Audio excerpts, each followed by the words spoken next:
Party senior నాయకులు ప్రభుత్వ సలహాదారు మొహమ్మద్ షబ్బీర్ అలీ పుట్టినరోజు వేడుకలు అత్యంత ఘనంగా నిర్వహించారు.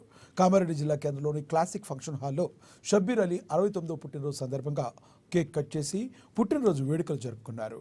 అనంతరం షబ్బీర్ అలీ ఫౌండేషన్ ఆధ్వర్యంలో మెగా రక్తదాన శిబిరాన్ని నిర్వహించారు.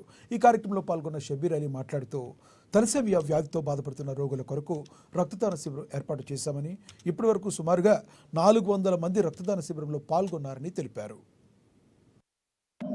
మరి కామారెడ్డి నియోజకవర్గ ప్రజలు యువజన కాంగ్రెస్ ఎన్ఎస్వై అందరూ వాళ్ళు కలిసి తలసేమియా పిల్లలకు మేము ఇవ్వాలనే ఉద్దేశంతో బ్లడ్ ఇవ్వాలని ఇప్పటికే 260 అయిపోయినాయి. దాదాపు 600 యూనిట్ బ్లడ్ ఇవ్వబోతున్నాము. వేల సంఖ్యలో వచ్చినారు, కానీ వ్యవస్థ మా దగ్గర అంతగానం లేదు. బ్లడ్ పెట్టి అంత సొమ్మతి కూడా మా దగ్గర లేదు. కానీ ఇంత జోష్ చూసి నేను అల్లాహ్తో ప్రార్థిస్తున్నాను.